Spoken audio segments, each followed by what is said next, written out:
다윗이 압살롬의 반역도 평정을 하고 세바의 반역도 평정을 하고 그야말로 태평성대가 이루어지고 있을 때에 3년 전에 기근이 들었습니다. 그리고 그 다음에도 기근이 들었습니다. 또 그 다음 연분연 3년 동안 기근이 들었습니다. 다윗이 깜짝 놀라서 왜 이런 일이 생겼을까 고민하다가 하나님께 기도하기 시작합니다.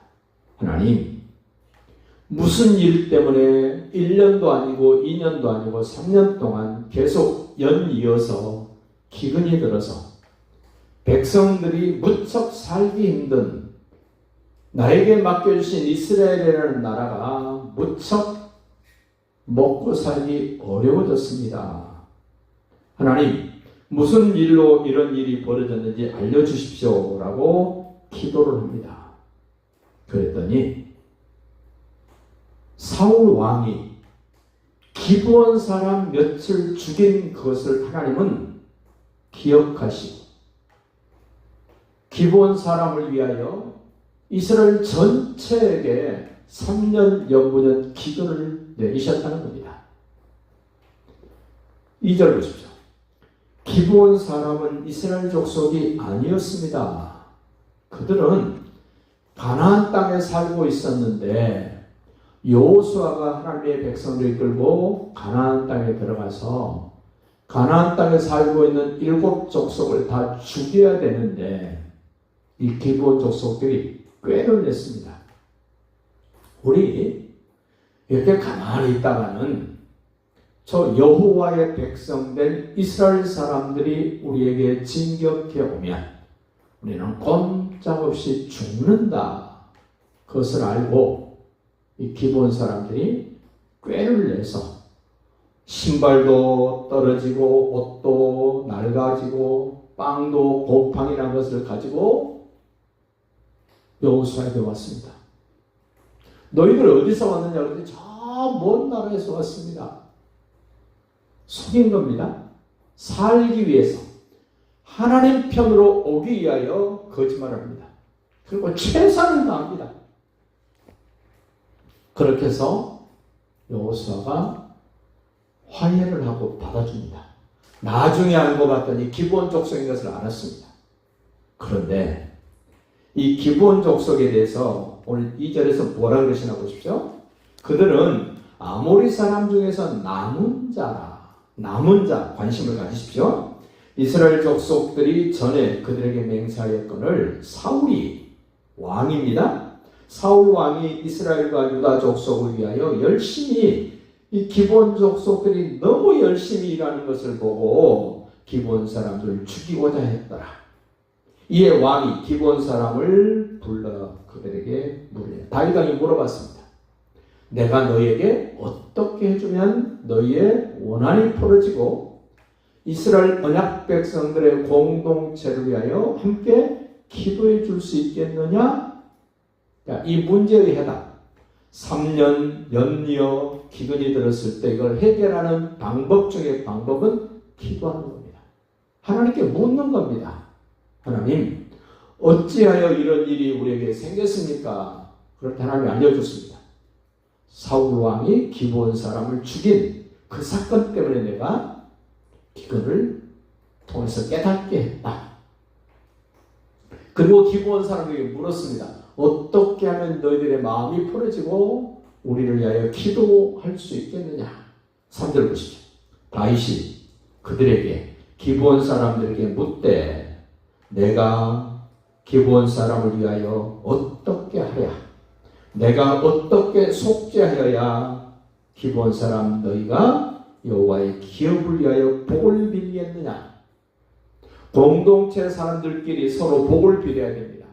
다툼이 생기면 안 됩니다. 미움이 생기면 안 됩니다. 그러자 기브온 사람들이 말을 합니다. 4절 보십시오.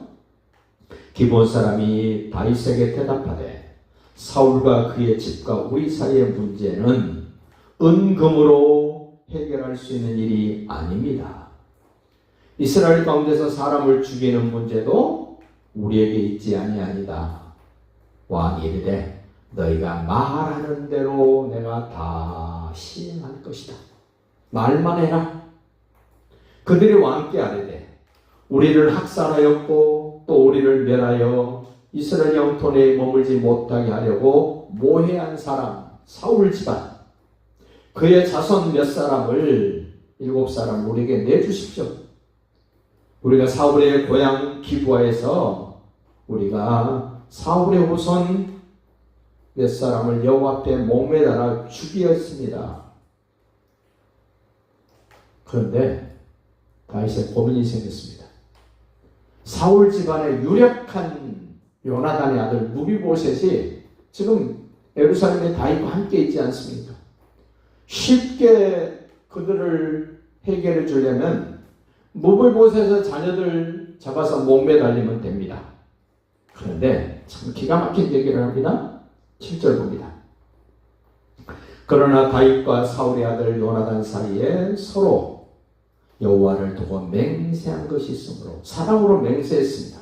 왕이 사울의 손자 요나단 아들 무비보셋은 아끼고 우리 여기서 깨달아야 됩니다. 무슨 문제가 생겨서 사람이 희생돼야 될 때 누가 희생당합니까? 멸망당해야 될 때 누가 멸망당합니까? 사랑이 없는 사람이 죽임을 당합니다. 맹세가 없는 사람이 죽임을 당합니다. 우리는 기억합시다. 우리는 하나님을 사랑하고 예수님을 사랑하고 믿음의 사람들을 사랑하고 하나님께 맹세하고 언약한 사람은 죽임을 당하지 않습니다. 누가 죽나 보십시오. 8절입니다. 왕이 이에 아이야의 딸 리스바에게서 난 자 곧 처음 이름이 등장합니다.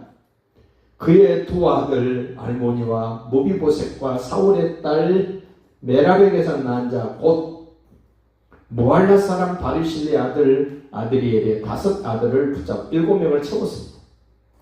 그들을 기브아 사람들에게 넘겨줬습니다. 그때가 곡식되는 첫날 곧 보리배기를 시작한 때니라. 그러자 10절 봅니다.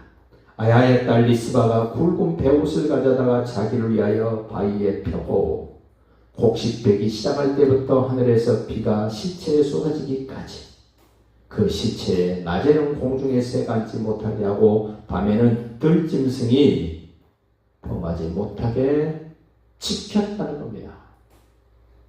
그러자 다윗이 사울과 요나단의 뼈를 옛날 그 기본 사람들이 모아놨던 요나단을 위하여 다윗을 위해서 장사 지내줬던 그들의 뼈를 다시 챙겨서 14절입니다. 사울과 그의 아들 요나단의 뼈와 함께 베냐민 땅 셀라에서 그의 아버지 기스의 묘에 장사하되 마지막 합장을 해줍니다. 합장을. 모두 왕의 명령을 따라 행하니라. 그 후에야 하나님이 그 땅을 위한 기도를 들으시니라.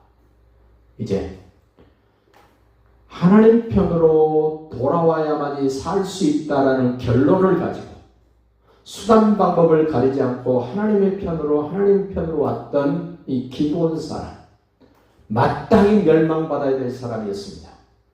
살기 위하여 하나님 편으로 왔던 이 기브온 사람, 몇 사람을 40년 전에 50년 전에 사울왕이 죽였는데 하나님의 편에 온 사람을 하나님은 얼마나 보호하시고 아끼시고 챙기시는가를 지금 이 3년 연이어 기근을 통하여 우리에게 확인시켜 주시는 겁니다.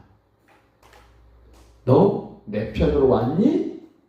그럼 나는 너를 죽음 이후에도 나는 너를 지켜줄 거야.